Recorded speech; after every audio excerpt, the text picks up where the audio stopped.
Okay, show your faces. Those that want to show their faces, show their faces. Don't hide. You can say hello. And if you fall asleep, we'll wake you up. We're starting in the Parsha of Teruma. We're going into the portion of Teruma. And in your book, you can find it on page 89 in your book. If you don't have a book, you can go to the book of Shemais, the Torah, the book of Exodus, the portion of Shemais, chapter 25, verse number 1 to 9. That's basically the part of the portion that we're going to be talking about today. We went from Parshas Yisro, the giving of the Torah, to Parshas, to the portion of Mishpatim, which is the laws. A lot of laws between man and man. Most of the laws between man and man. And then comes this week, we come to the Parshas Teruma, which is the Torah, talks about the building of the Mishkan, the building of the tabernacle that was in the desert. But this commandment, the building of the tabernacle, really is a commandment that God gave the Jewish people in general, that they should always have a Beit HaMikdash. They should have a holy temple wherever they are. So, I'm sorry, take that back. Scrap that one. They should have a holy temple ultimately when they come to the land of Israel. And to the place that he would choose, the Torah, and actually in the 5 books of Moses, it says that God will choose a place, which he ultimately chose in the time of King David. And that was the Har HaBayis, that was the Temple Mount. And ultimately, King Solomon built a temple on the Temple Mount. He built a temple. It was selflessly bigger than this tabernacle, but it had the basic utensils that the tabernacle had. So whatever the tabernacle, all the utensils of the tabernacle had, it had in the temple that King Solomon built. And ultimately, the temple that was built, the second temple that was built by Ezra, came from Darius, from the Persian kings that we'll soon see. So was ultimately destroyed in 69 CE by the Romans. And since 69 CE until today, which is almost close to 2,000 years, we are in the exile, the Roman exile.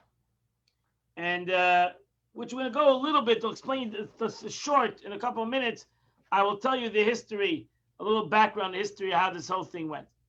So if you have any questions, don't be shy to ask any questions. Unmute yourself. It's much easier if you unmute yourself and you ask the question than putting it in a chat. It's hard for me to do that. So don't be shy.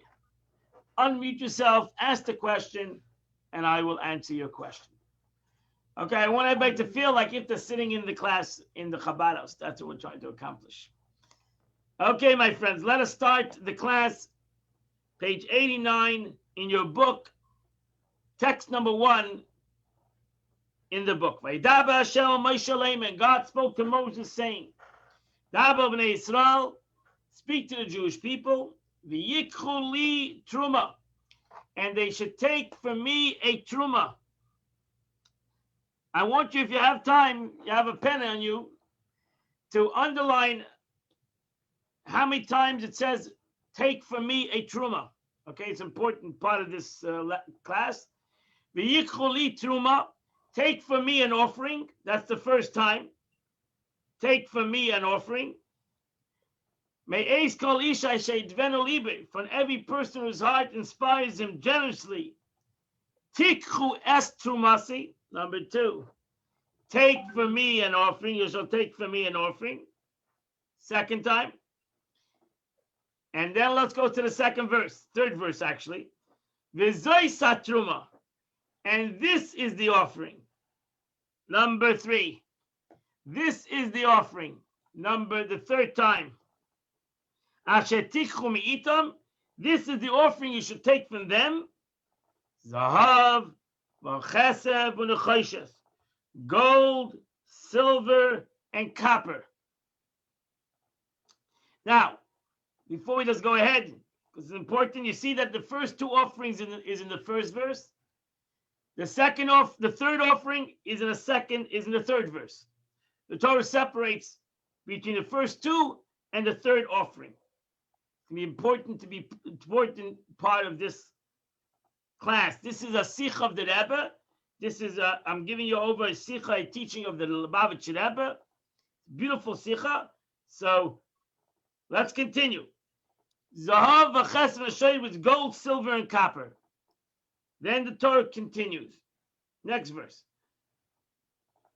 Oyres elim tcheles v'agaman. Then it continues. Blue, purple, and crimson wool, linen, and goat's hair.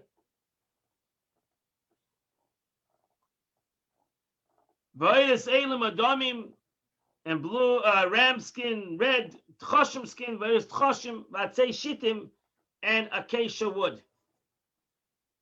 Shemel amor, oil for the lighting, so you need to have olives and you need to have oil. The samim, you need to have spices. The shemen hamishcha for the anointing oil and for the incense.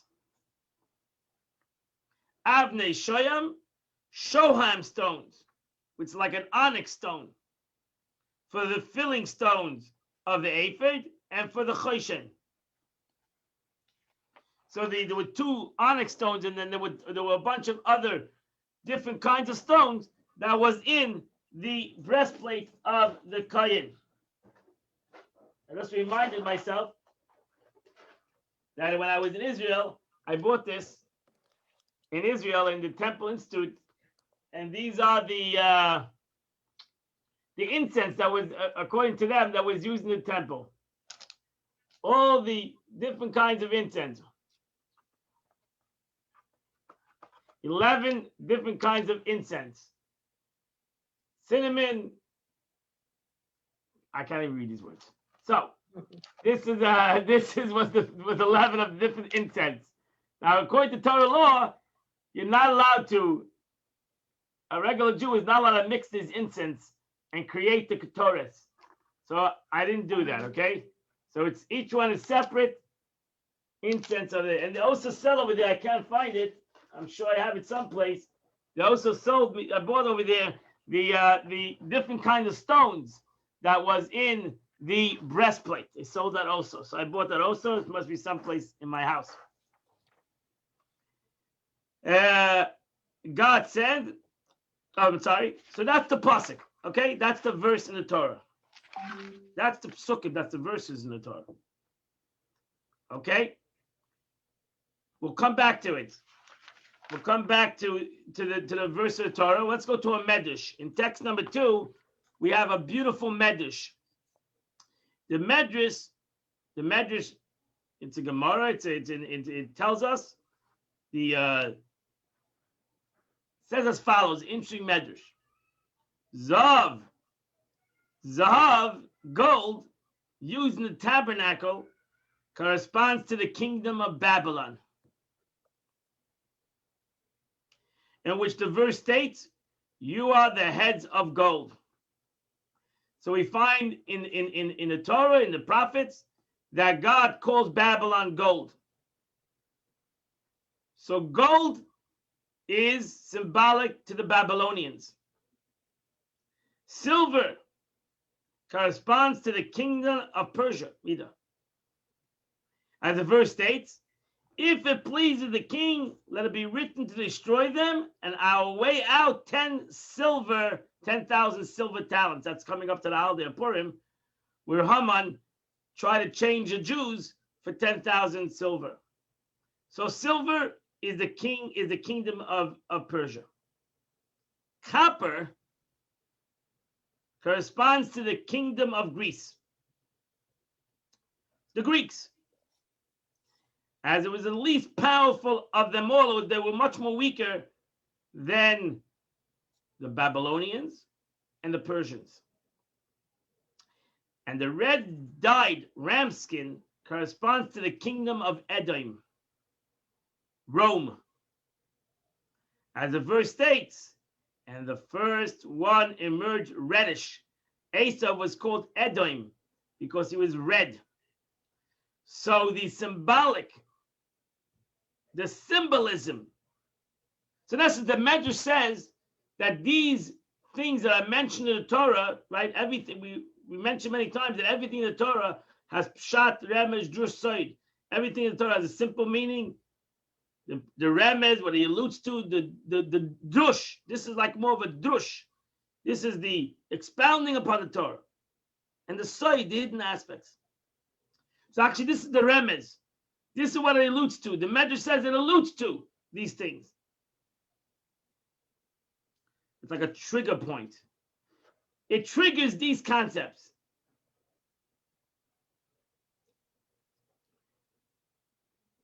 God said, though you witness 4 kingdoms, boastfully dominating you, I will sow salvation for you from the midst of your servitude. This is the Medrash. This is the Medrash. So let's give you quickly, I'm not a historian. You can Google this. So the Babylonians were in the times of, they conquered that whole area in the times of 423 BCE till 372 BCE. They conquered Israel at 423 BCE.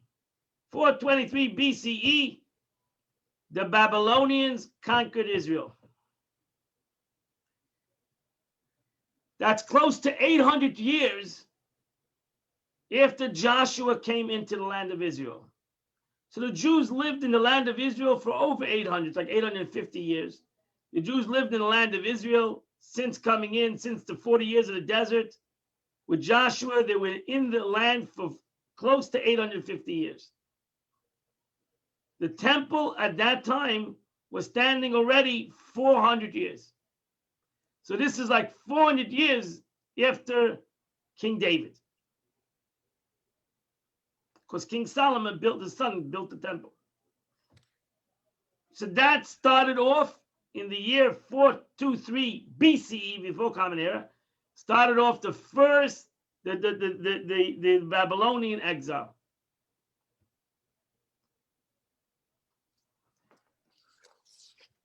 Now, the second one, Persia.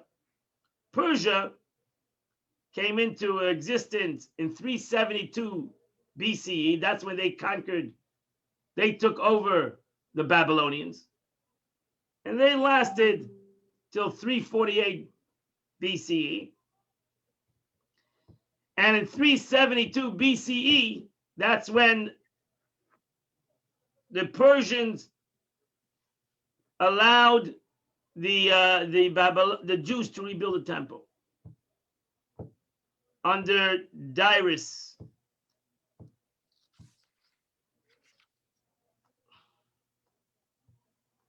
No, I'm sorry. Take that back. Mm-hmm. So in 372 BCE, they conquered Israel. The Persians conquered Babylonia in 372 BCE.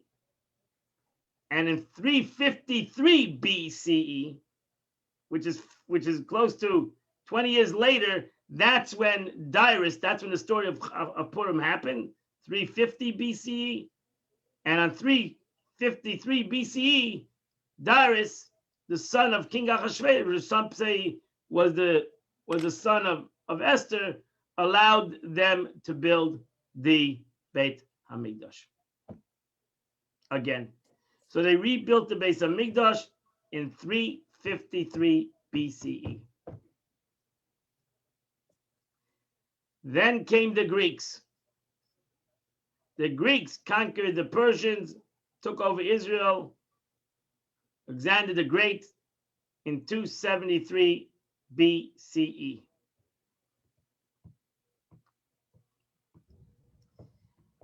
And by 199 BCE was the story of Hanukkah.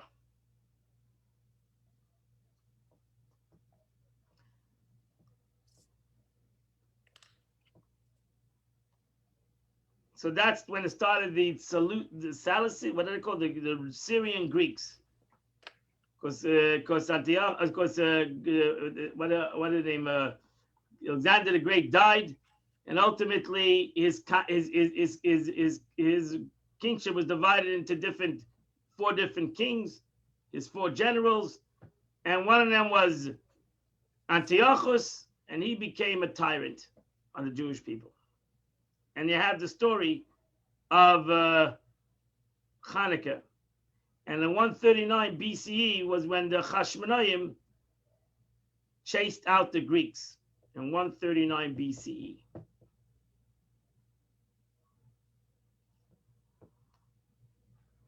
After that, the Romans took over. The Romans took over not much later after that. And by 61 BCE, the Romans gained control over Israel in 61 BCE. And in 69 CE, which is like 120 years later, the Romans destroyed the Beis Hamikdash, the second temple. Both the first temple that was destroyed in 423 BCE and the second temple, which was destroyed in 69 CE, was destroyed on the 9th day of Av. You got that historical story? But that's the historical story of these four great big countries: Nebuchadnezzar, the Babylonians, the Persians, the Greeks, and ultimately the Romans, that the Jewish people suffered from after they lived over 800 years in the land of Israel under Jewish law, Jewish kingdoms.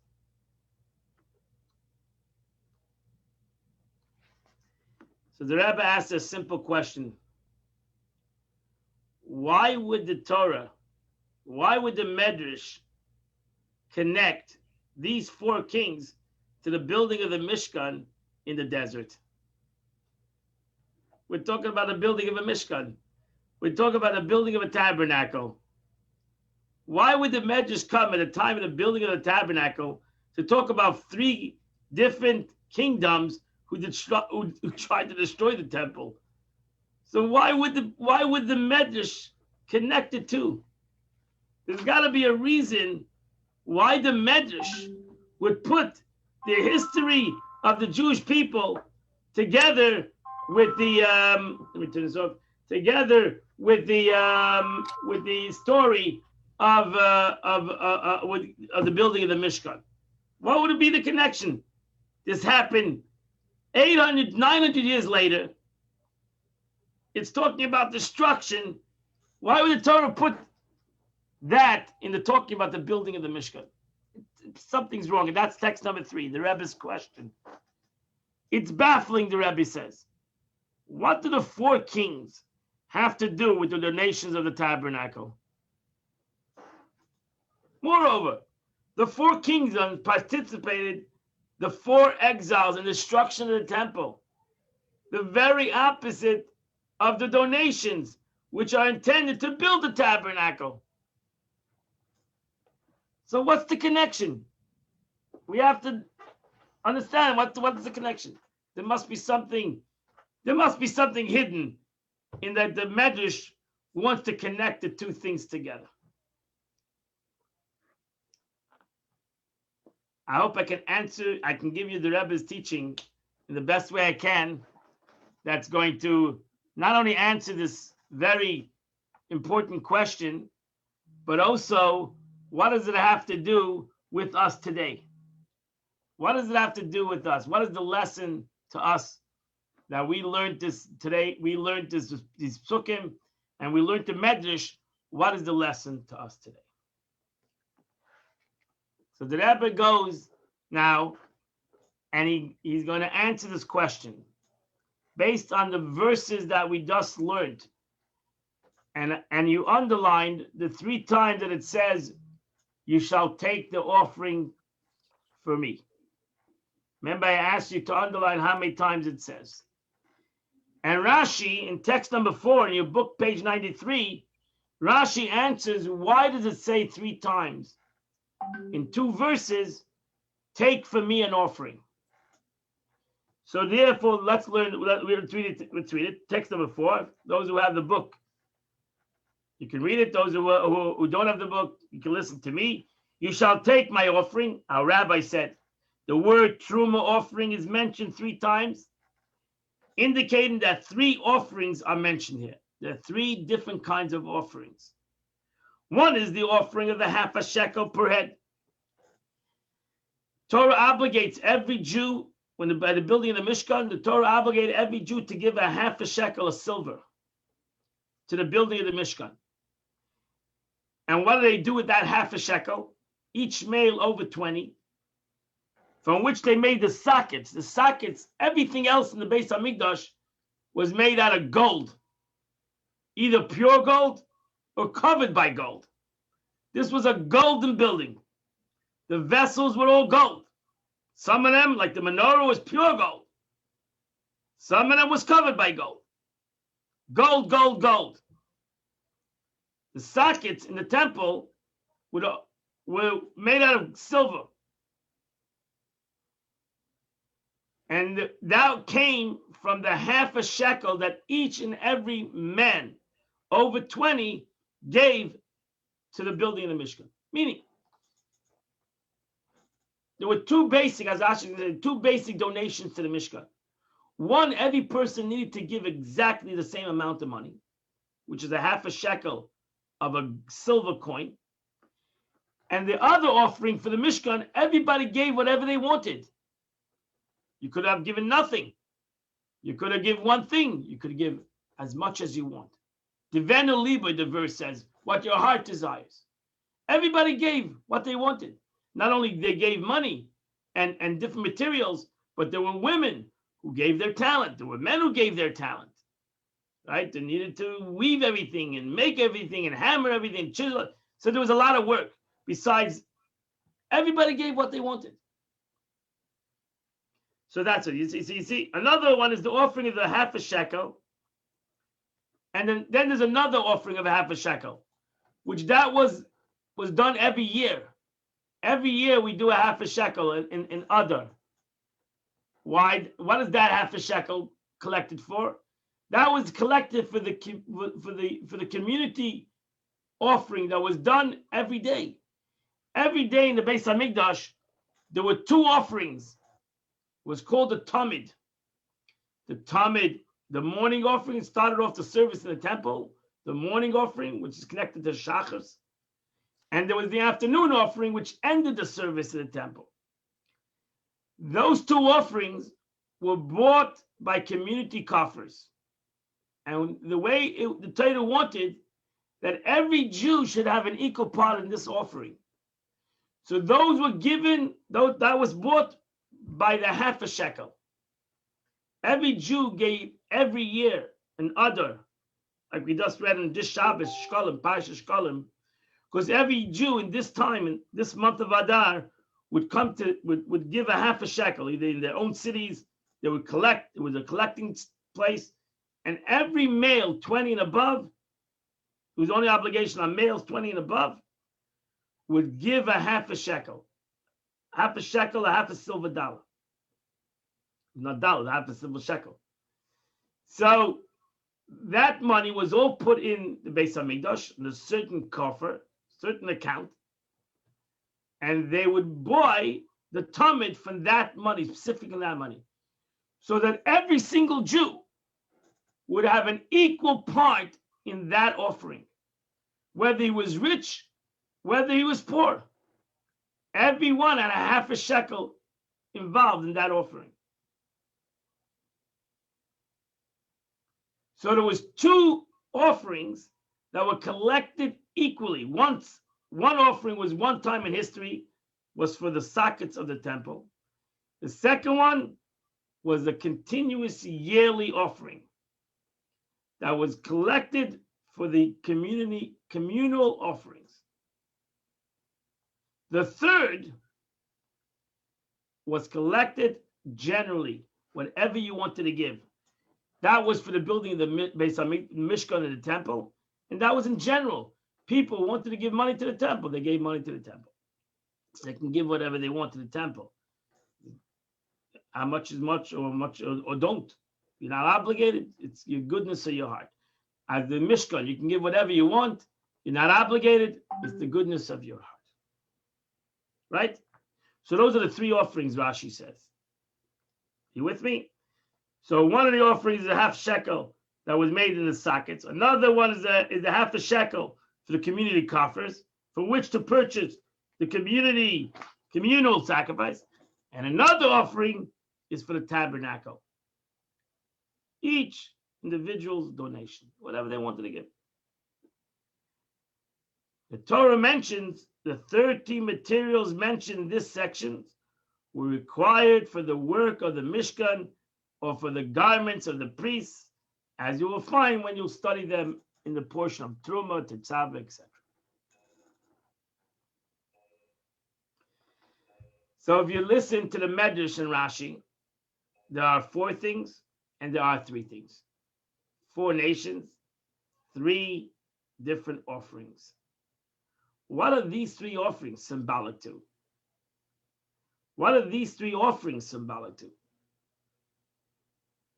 So our sages say these 3 offerings are symbolic to the 3 pillars that the world stands on.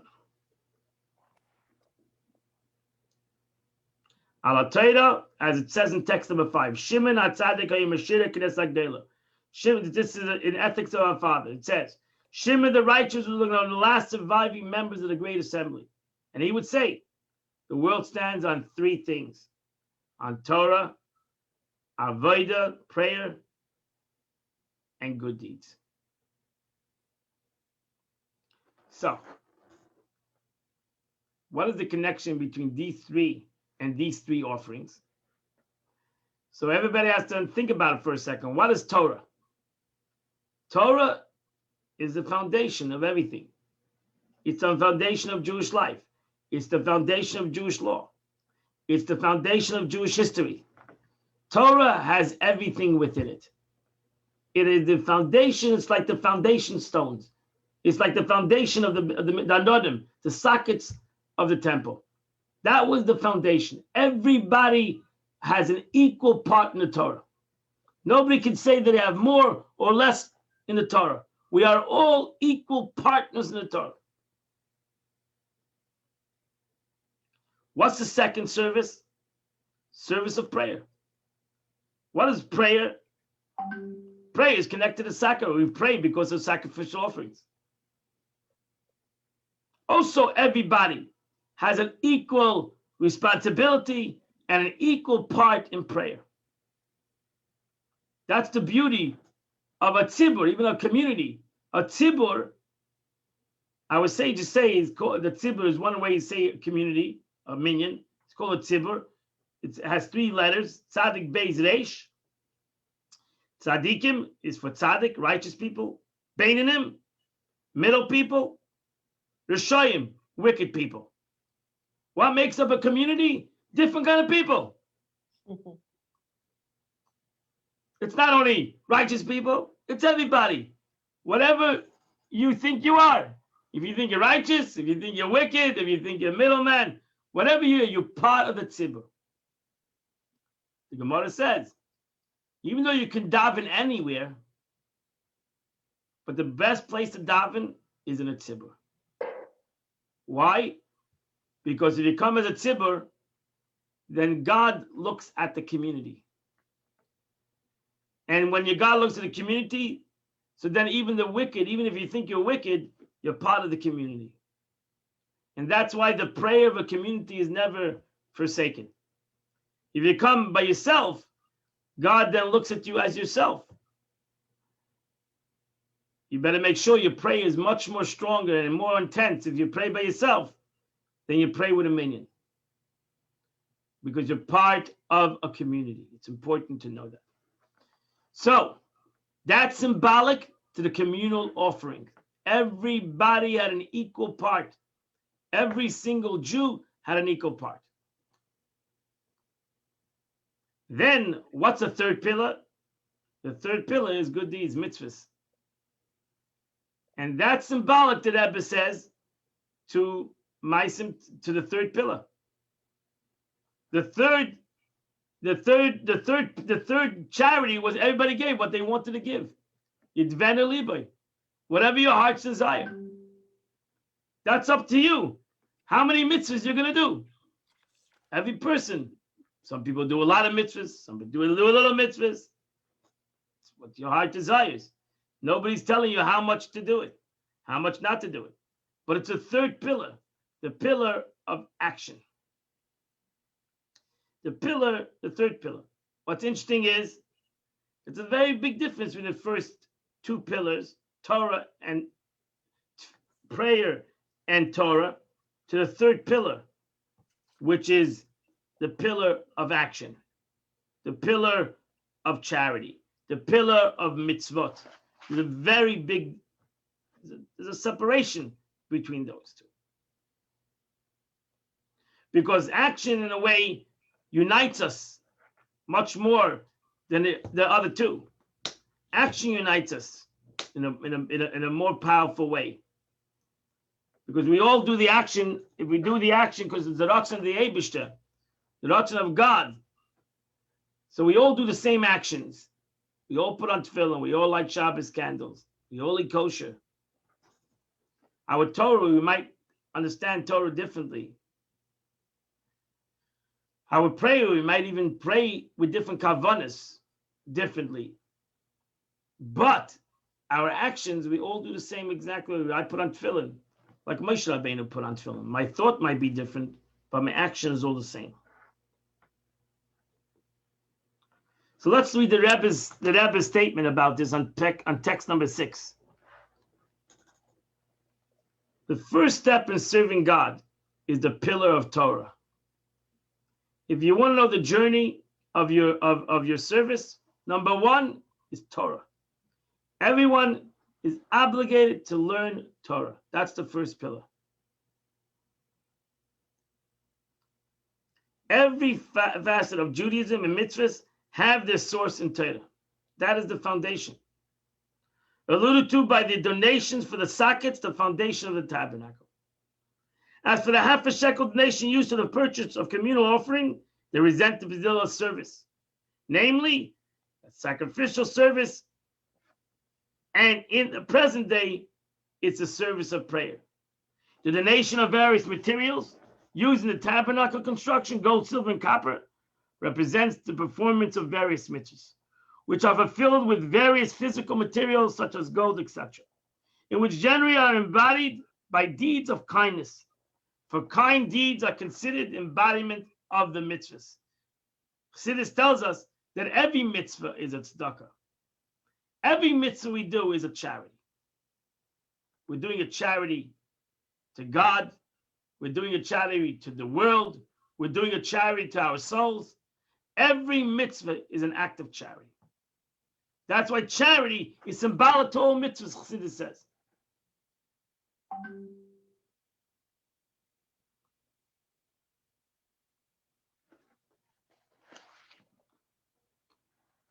But what does everything stem from? What does everything stem from when you come to charity, which is action, or prayer? Everything needs its connection to the first pillar, and that's the pillar of Torah. Without Torah, you don't know what service is, and without Torah, you don't know what charity is either. Torah is the connection to everything.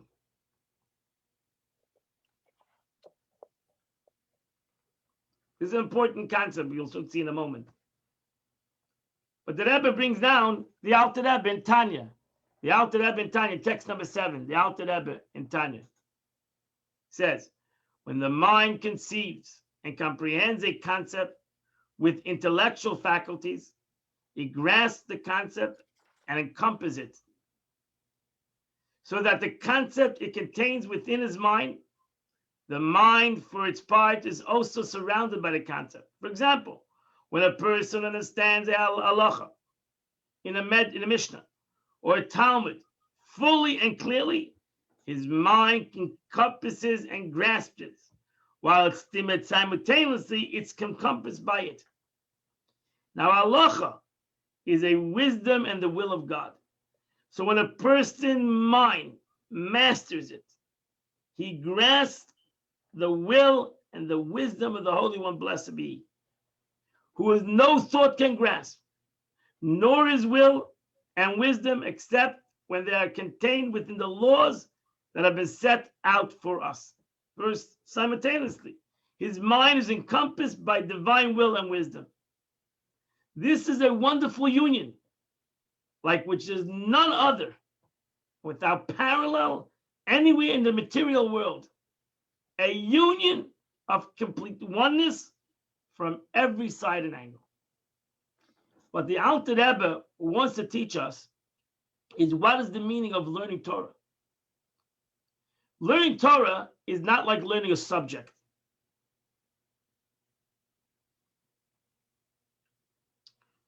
There's a story that's told, they once caught a great mathematician doing an immoral act. So they asked him, I understand you're such a genius in mathematics. How can you do such an immoral act? So he said, I might be a great mathematician, but I'm not a square.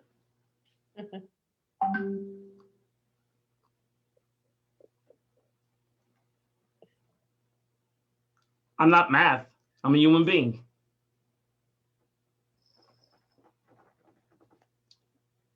They say the same story about Aristotle. I don't know if it's true. They caught him an immoral act, and they asked him the same question. You're such a philosopher. You are telling, what happened to your whole philosophy? And his answer was almost the same. He says there's philosophy and there's the man.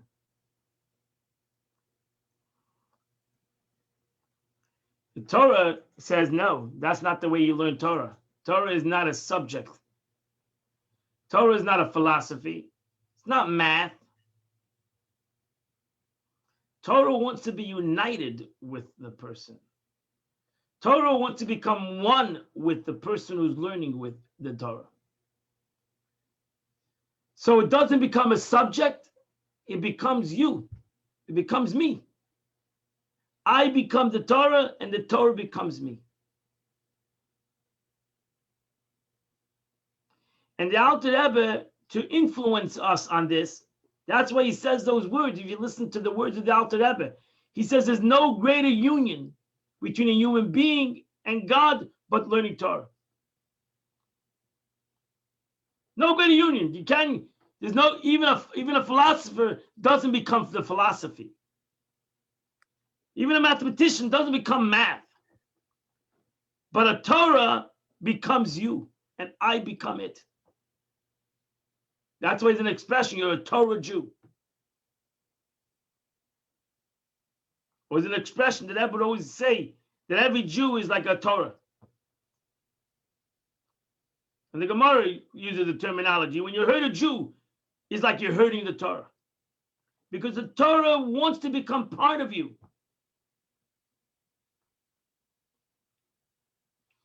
Torah wants a person, I'm trying to figure out the right words, but the Torah wants a person that through learning the Torah, he would actually do things different. He would think different. He would talk different. He would act different.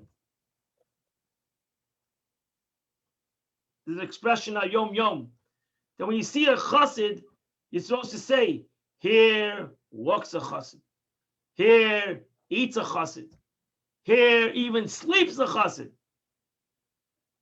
That means that his learning of esoteric, of spirituality, makes him walk and eat and even sleep. That you can see that chassidus, that this subject has changed in the way he becomes. That's the power in general of learning Torah. So, example, when a man puts on tefillin, he doesn't become tefillin. He puts it on, he takes it off. Most mitzvahs that we do, you don't become the mitzvah, you do the mitzvah. not the learning of Torah. Learning of Torah becomes part of you, and that's why it's called in symbolically. It says the Torah is considered like lechem, like bread. That's like when a person eats bread, it becomes part of him. The Torah needs to be like bread, like food, spiritual food, that it becomes part of you. Are you understand what I'm saying? Are you guys with me? Because we're just getting there.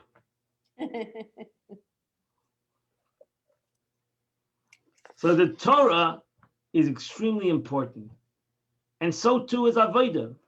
So that's why these two pillars, the first two pillars, Torah and Avodah, are extremely important, because the Torah is intellectual, the unity, and Avodah is a service of the human being, is his emotions. Torah and Avodah. Torah and Tefillah, two pillars. So look in text number 9, the Rebbe, how the Rebbe expresses this. Torah study and prayer both involve an experience that takes place within a person. The way you learn, that's what the Gemara says. If you see a person who is a knowledgeable person, but he's not a nice person, that means he's not learned correctly. Something is not correct the way he has learned this Torah. There's something missing in the way he has learned it. He's learned it as a subject. He's taken the Torah as a subject. So too prayer. Because prayer is v'ahavta, to love God. You can see somebody who loves him or somebody does doing lip service. By contrast, the third pillar, kind deeds, which includes all mitzvahs, is unique that it doesn't take place within a person, but rather involves the physical. So each person, each thing has its. So in essence, the first two pillars are the inner person. The third pillar is not about himself, it's about the world. It's about the physical world. It's an outer experience. It involves a physical object used in mitzvahs, so that something, even if it remains a physical object, can become holy, an object of a mitzvah. It's not about me personally. Me personally is my mind and my heart. It's about my actions, the way I express my mind and my heart, the way I affect the world, where ultimately I change the world.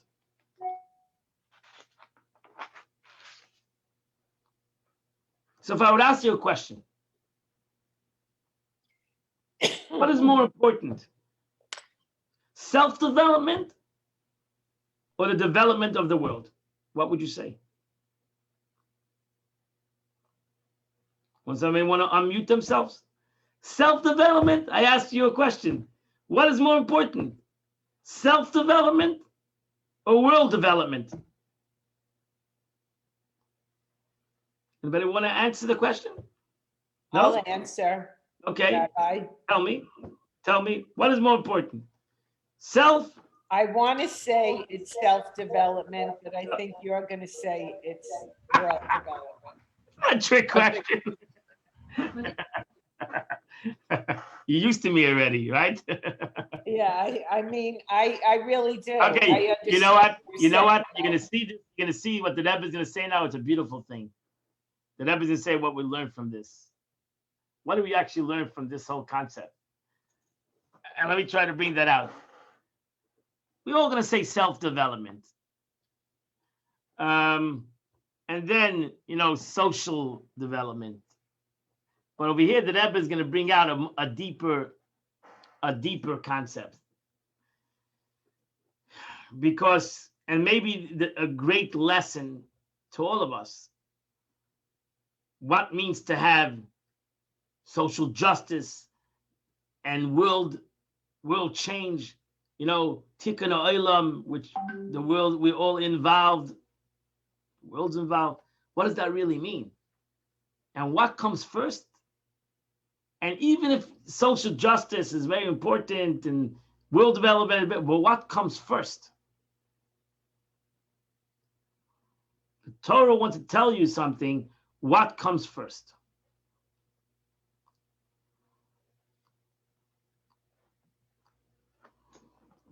So let's look at the words of the Rebbe, of the Alter Rebbe, text number 10, I'm sorry. So the question is, I just used different words. Over here, the question was the experience versus the goal. What's more important, That's what this the book over here. Fix yourself, fix the world. If you want to do it that way, say it that way. It's fine with me. Fix yourself, fix the world. So let's look at the Alter Rebbe.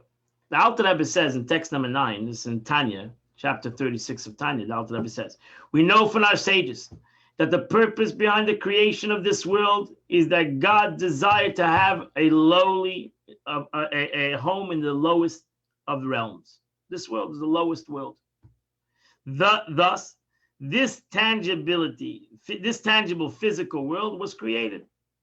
So now you know why there's a world, because God wanted that he would have a dwelling place in the most tangible physical world, in the lowest of realms. There is no place where God is so hidden, but in this world, and that is so dark, full of klippot, which coverings, that literally oppose God, declaring I and nothing else exists. And God says, I want to be specifically there. And that's the physical world. That's the world of physicality. And that's where God wanted to be. So that's the goal. That is the goal. Okay, we know that. That is the goal. Social justice. Tikkun ha'olam. All about the world. We know that. That is the goal.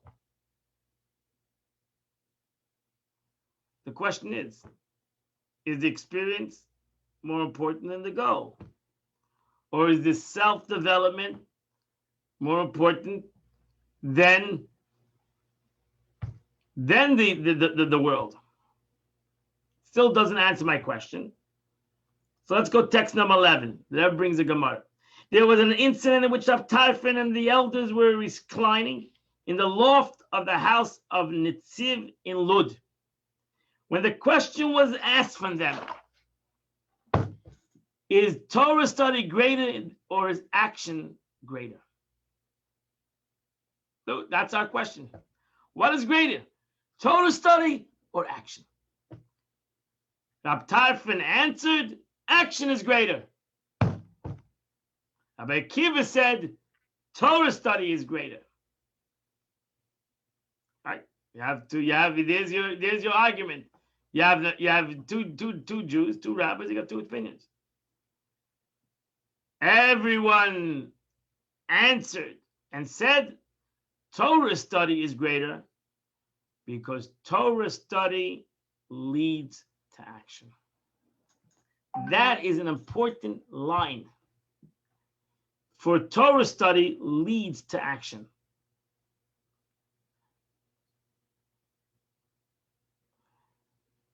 That means Torah study is greater because if you're going to learn Torah the way you're supposed to learn, it's going to lead you to do the right actions.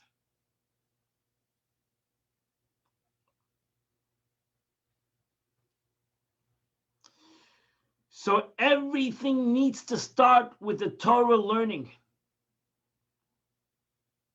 So that the actions that we do, the physical world that we want to change, the social justice that we want to accomplish, the tikkun ha'olam, the making better this world that we all want to do, needs to have Torah to do it correctly, to do it right.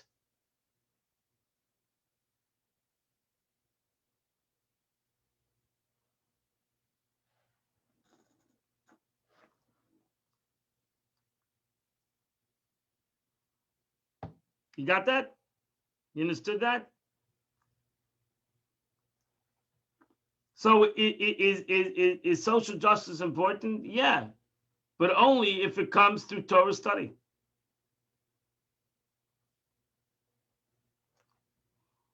For the Torah will tell you what's important, how to do it, when to do it, and when not.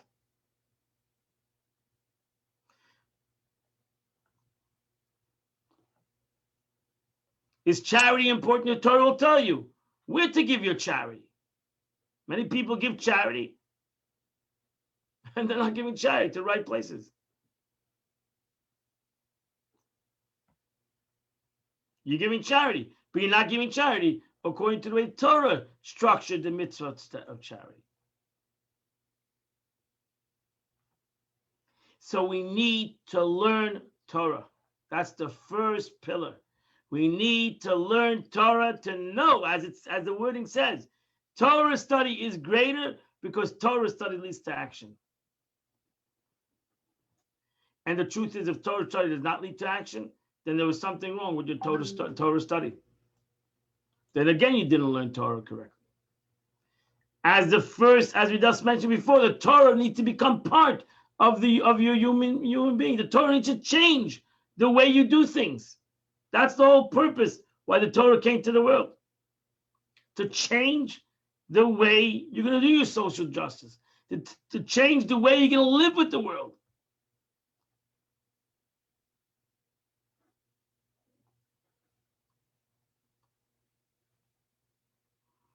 So that's what the Rebbe says in text number 12. Out of these three charities that are mentioned in the Torah, out of these three charities, V'yikhali Teruma, which one of these three pillars says openly what it is? That's the third pillar. The pillar where everybody gave whatever they wanted. The only one of these three collections mentioned explicitly in the Parsha is the collection of the materials for the tabernacle construction, where it represents mitzvahs. Because that's the most important thing if it comes through Torah. The other collection represents Torah and study of prayer are alluded passing only in the first verse, which we have to have Rashi to tell us what it means. Because at their core, they are simply the groundwork that makes the construction, the function of God's home possible. So that's why they're symbolic to the Adanim, which was hidden, or they're symbolic to the sacrificial offerings, which was given much later.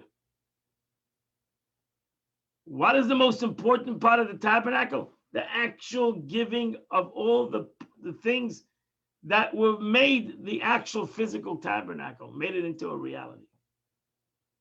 But without the Adanim, without the foundation, you don't have a building. You can have all these wonderful tapestries, all these wonderful. You don't have the Adanim. You don't have the Torah. You don't know what you're building. You don't know how to build it. You don't know what God wanted with this building.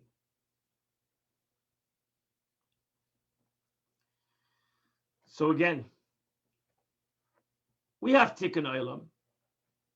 There is a concept. We all hear that expression, Tikkun Olam. It's a statement. It's a verse. L'saken Olam, to fix this world. Bil Malchus Shin Dal Yud, with the kingship of God. To make this world a better world under the kingship of HaKadosh Baruch Hu, that is through the learning of Torah. We need to know how to do Tikkun Olam. We need to know why God wanted we should do Tikkun Olam. Why did God want the Jewish nation to make this world a better world? Why? Everything in what you think Tikkun Olam is, they're all there. Part of even protection of animals. It's in the Torah. Protection of trees is in the Torah.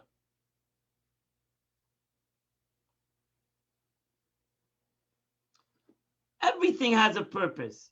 Everything has its. You have to know what is its purpose and why you need to protect the environment. Even why is it important that we protect everything that God has given us in this world to protect. Because God wanted a dwelling place in this world.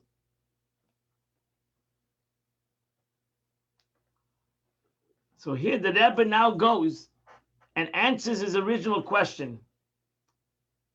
Text number 13.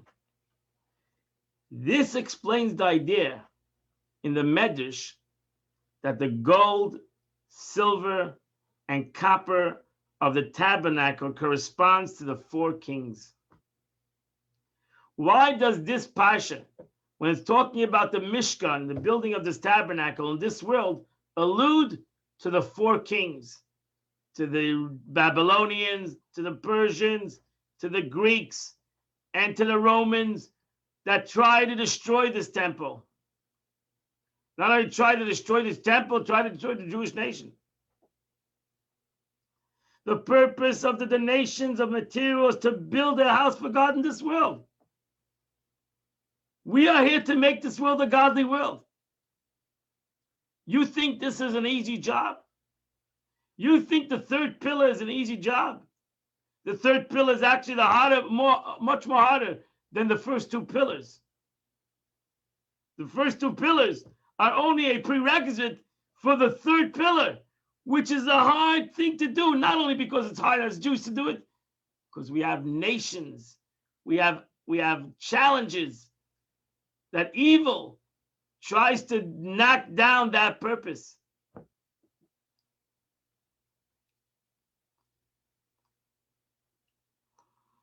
That's another class, Paul. Let's just stick to the this concept of Pinchas. Let's just stick to this concept, this moment. This is the most fully accomplished, not so much by the building of the physical time, a place of overt spirituality, but by our efforts during the exile. The Eibishter, right in the beginning, when he asked the Jews to build a tabernacle, he told them, this tabernacle is physical and this tabernacle is spiritual. That's why, again, it says, V'asuli migdash, make for me a tabernacle, v'shachanti b'seicham, so I will dwell in it, in your midst. And we know, the sages say, it means b'seichel echad v'echad, in the midst of each and every single one of us. So this mitzvah, making a tabernacle, stands right today. We have a mitzvah to make a tabernacle. What's a tabernacle? A tabernacle is a home for God. What is our home for God? We have to make this world a home for HaKadosh Baruch Hu, for God. We cannot give up on that mitzvah. Even though we have the Babylonians against us, even though we have the Greeks against us, and we have the Persians against us, and we have the Romans today against us, we're in the Galus of Rome. Doesn't change anything. Doesn't change anything. We still need to build this Mishkan. We need to build this tabernacle.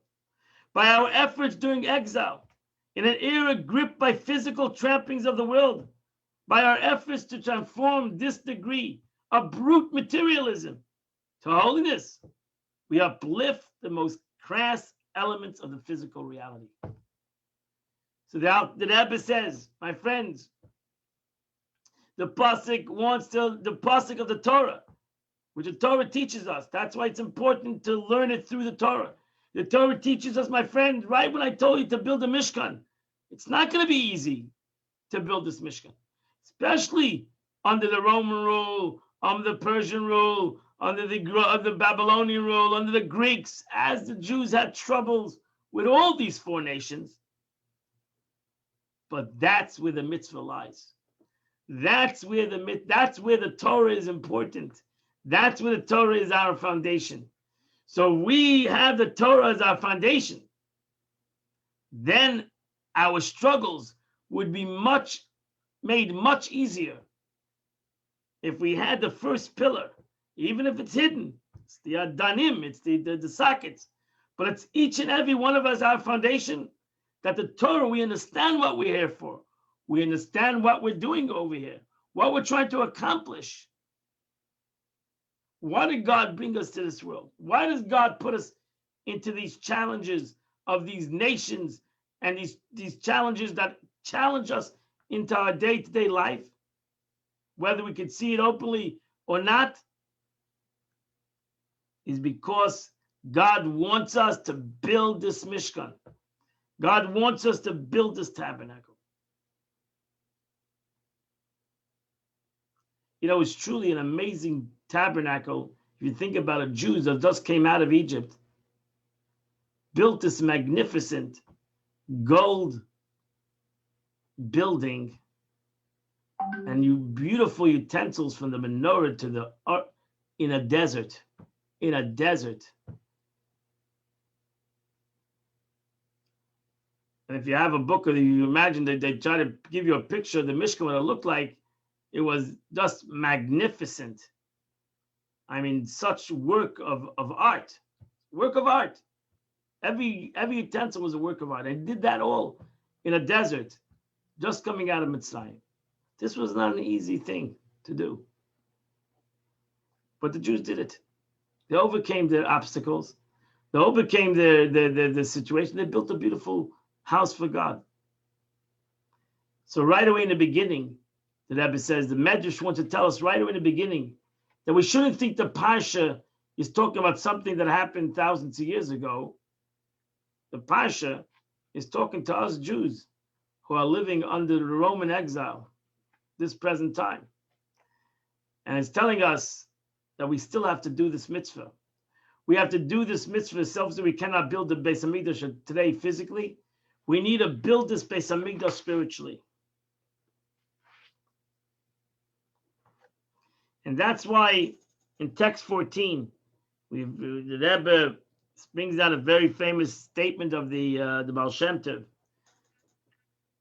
Said in the name of the Alter Rebbe. Rabbeinu HaZaken, the Alter Rebbe, received the following teaching from the Tzaddik and Mordechai, who heard it from the Baal Shem Tov. His soul may descend to this world and live 70 and 80 years in order to do a Jew a material favor, and certainly a spiritual one. And a Jew goes through a life to do that through his learning and his avodah, his service, that he might do one thing correct. He might do one aspect in the right way, help another person for the right reasons. As when the Torah talks about these lessons, the Torah says, always lishmi, do it for the sake of God, do it for the right reasons.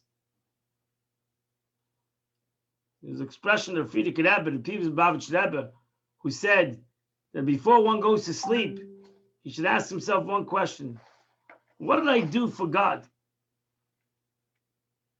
What did I do today for God? Did I do anything? I might have done a lot of mitzvahs, but I do it for the Eibishter. Did I do it for God? Did I have the right intentions? One mitzvah today that I did for God. And if he doesn't know that one mitzvah that he did for God, he should get out of bed and he should do that one mitzvah. It's not a hard thing to do. You can get out of bed and say the Shema. Shema is one paragraph. And why do you say the Shema? Because God asked you in the Torah to say the Shema twice a day, once in the morning and once at night.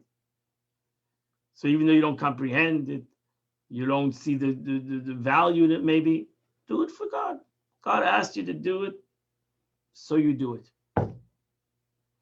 Lishmi, do it for me. Do it for God. And that's the beauty of our actions, that we can do it not only for our own sake, but once in a while we can do a mitzvah because that's what God wanted that we should do.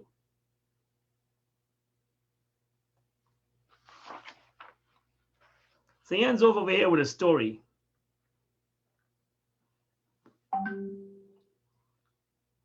I know these people. Once during the Hebrew writing lessons, my friend Mort, this is talking about a story that happened in Russia, behind the Iron Curtain. This is a story that Hillel Zaltzman said this story, He comes from Samarkand, which is Russia. Once during a Hebrew writing lesson, my friend Mordechai Goldschmidt forgot his inkwell. He didn't want to let him dip his pen into his inkwell, and he told him that he should have brought his own.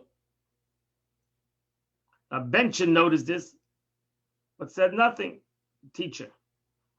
After a while, he asked me, Hilke, did you say Moidani today? Moidani is the first prayer of the day, an acknowledgement of God's recited immediately upon waking up in the morning. I said that I had. What do you mean? These are kids. These are kids. He said I had. A bencher, the teacher asked me to explain Moidani. What does it mean Moidani? What means Moidani? Which I didn't. I did my best of my ability to explain it. A bencher stopped me, and in the manner he reserved for chastising somebody, and said disapprovingly, "That's not what it means." And he went on to explain it. Moida, moida. When a person says moida, regularly everybody say Moidani. I acknowledge. But what does moida mean? He said. What is the word moida that you acknowledge? What is the meaning when a person says I acknowledge? Moida means I acknowledge. I put myself aside. Even though I think A, I acknowledge something else. So when a person wakes up in the morning, he says, "Wow, okay, I'm refreshed. I had a good night's sleep. I have now come back. I'm back as a human being." No, the first thing he says, "Maida, I acknowledge that it's not me. Everything I have shows that to be neshmasi." This means that when a friend asks for ink, you give it to him because you said Maidani. You're not selfish. You're selfless. Ani means that when your friend asks you for a pen, you must give him the pen. And so he went on to explain the rest of the words in a familiar fashion. Now do you know what the meaning of Maidani, he says? These scenes typified his methods of education and that remained etched in my soul for life. That's the way you need to learn Torah. Torah, the learning of Torah, teaches us one thing, Moshe Rabbeinu says, and the same thing as Moidani. The learning of Torah teaches us Ein Elohim Milvadai. The learning of Torah teaches us that everything is God. There's nothing but God. It gives us the concept of humility. And once I have humility, like an Adon, I'm a socket. I'm a socket, but this socket holds up a whole building. I am nothing but doing the service of God. I'm here to serve HaKadosh Baruch Hu. Not only am I here to serve God in the synagogue, not am I here to serve God in the house of learning, I'm here to serve God when I go to my job. I'm here to serve God the way I act with my family. I'm here to serve God when I act the way I act with somebody else.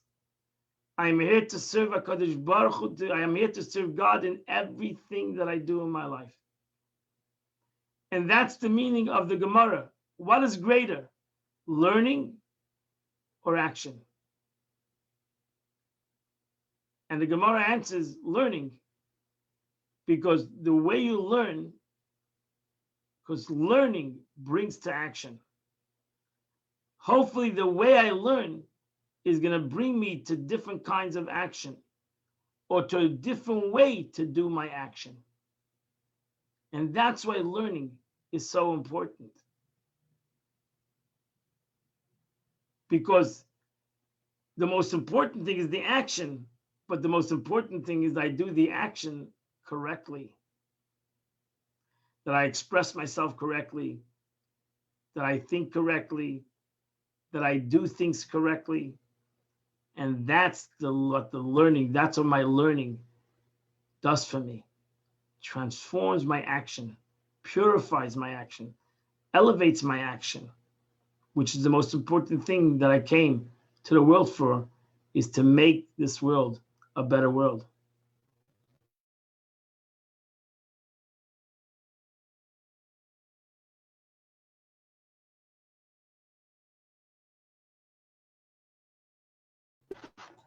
Oh, I thought I froze for a second. I apologize. I froze. Okay, so that completes the sikha of the day, the lesson that the Rebbe wanted to bring out in the portion of Teruma, in the beginning of the portion, that we should all build this Mishkan in our lives in this present time. And I hope that you understood it. If you have any questions, you may ask anything you want to ask. Anybody have a question?